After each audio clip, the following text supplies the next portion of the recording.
Gerald from Oneupreviewz, and today we've got a look at the Nike TAILWInd 79.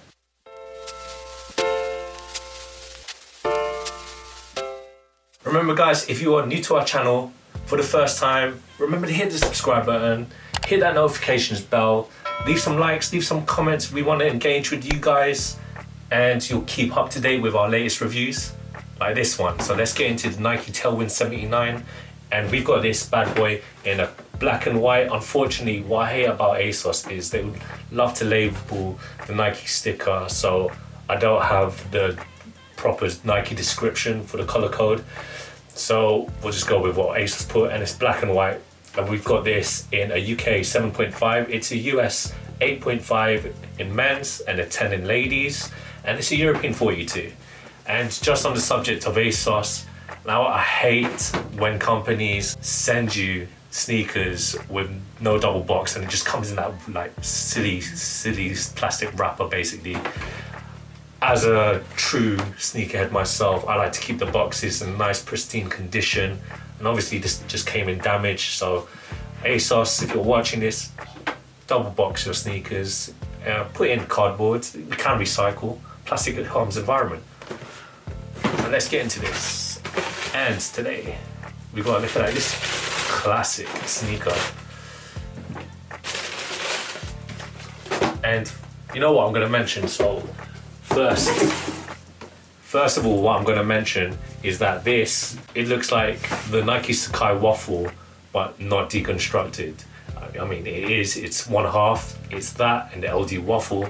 They combined to make the Nike Sacai waffle sneaker, the first release. And we've done the review, we've done the black and white review. You can cast your eyes back there. But it just reminds me of that, because the whole silhouette, that outsole, which we'll delve into a little later, and the whole colorway being black and white. So let's start with the outsole. So with this outsole here, you got the traditional Nike waffle iron press, where Phil Knight got the idea from his wife. She was making waffles, and it's right there in all its glory, with the Beaverton, Oregon, USA slap bang in the middle to show that it was made in Beaverton, Oregon, where Nike's headquarters are.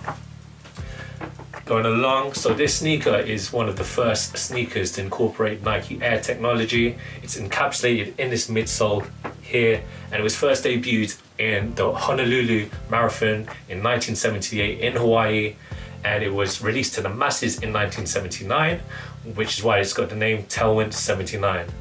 And this is, at the time, one of the most innovative running sneaker on the market.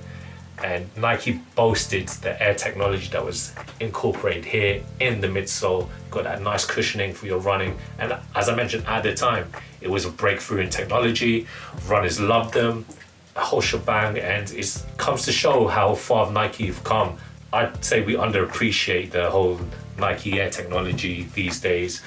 We're expected to see it as an air bubble unit, and we expect that kind of cushioning from every sneaker on the market. So just to mention that it's evolved from what here, and now you've got the exposed air units, the cult following of the whole like Air Max collections and all that jazz, and it all stems from this sneaker right here.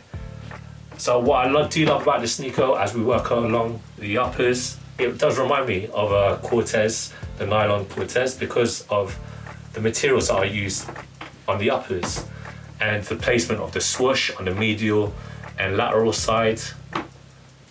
And we have suede overlays that are found on the heel and the mudguard of the sneaker.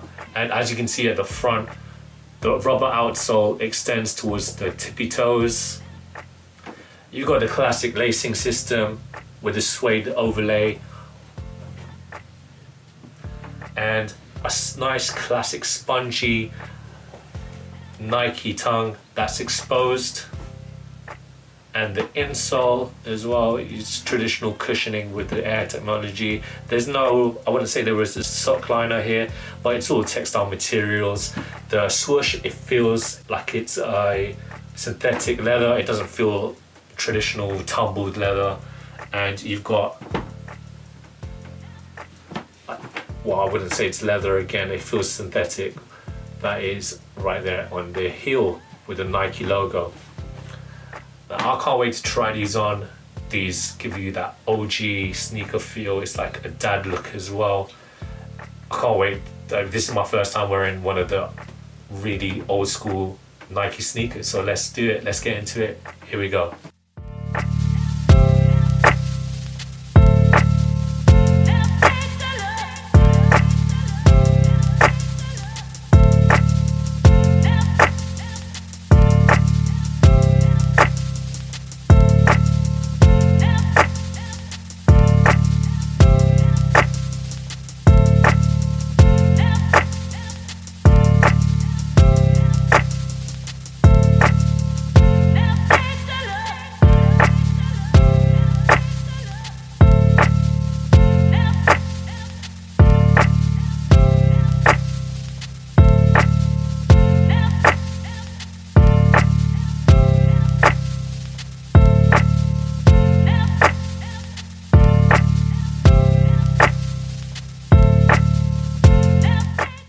When it comes to fit, guys, try and get your true to size, if not half a size up.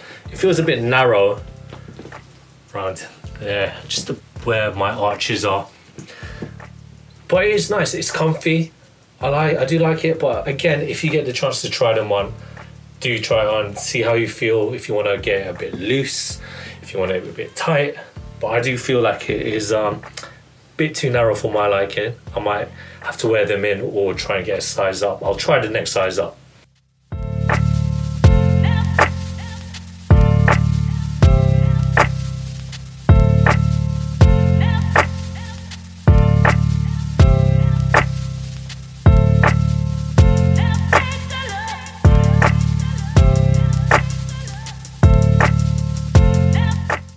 Thanks guys for watching the video. Remember to like, comment and subscribe. Follow us at Oneupreviewz with a Z at the end on Instagram. Until next time, peace.